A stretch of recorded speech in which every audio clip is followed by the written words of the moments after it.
Benefits of dance. There are many benefits of dance in both physical and mental ways. In my opinion, one of the most important benefits of dancing would be the strength that dancers build and need.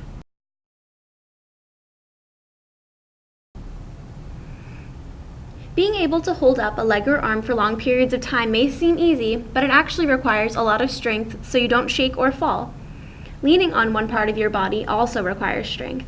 This technique is used in hip-hop dance, especially in forms of breakdancing. This is also used in ballet, where dancers are depending on the strength of others not to let them fall during big lifts. Although many of these mainly require proper placing, strength is a key element in lifting.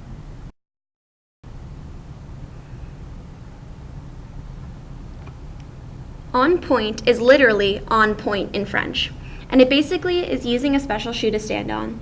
They are used in many classical ballet pieces. Many students are not allowed to go on point without years and years of training. The most important training is in your ankles, and without it, dancers are prone to breaking them. Going on point also requires strength in your calves. Since it adds more stress to them, it requires them to be just as strong. A point shoe is basically a regular dance shoe that has a wooden block at the bottom. Dancers stand on the wooden block, and it makes their legs look longer and especially makes the moves much harder.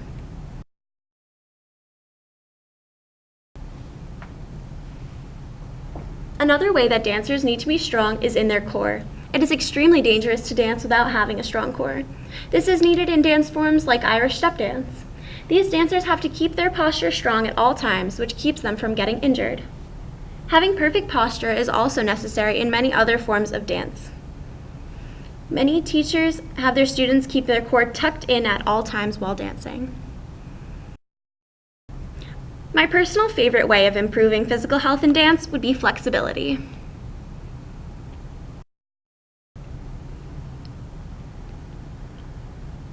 Stretching is a main way that people improve their flexibility. Many dance studios require their students to stretch before and often after rehearsals. Teachers use full body stretches to make sure that no muscle is pulled. Depending on the type of dance, stretching can often take up to an hour of rehearsal time.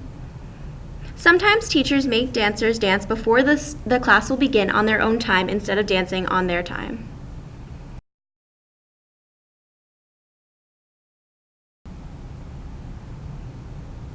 Simply put, there are many dance moves that require flexibility, and these are usually called tricks. These tricks take stretching time and practice. Sometimes it takes dancers years to get a trick, and the most basic forms are things like splits, backbends, and etc. Agility and balance are things that help the body while dancing as well.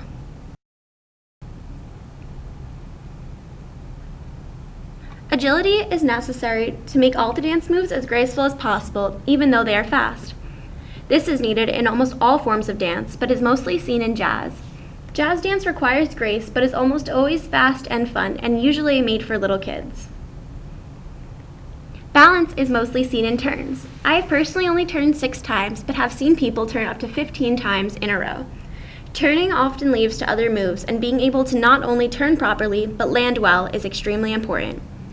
Balancing on one part of your body is seen as previously stated in hip-hop and breakdancing, and it also is using strength.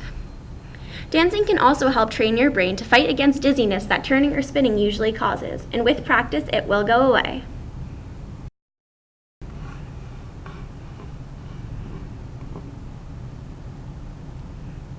And your mind. Dancing is not only good for your physical health, but is also great for your mental health. People have been dancing for all time, including celebrations, holidays, rituals, and etc. Dancing is known to reduce stress, not only by just dancing, but the setting that sometimes it puts you in. If you were to go out with your friends to a club and went dancing, this would improve your health and your mind. There was recently a study done that proved that dancing can reduce the risk of dementia, depression, and other brain diseases. So get up and get dancing.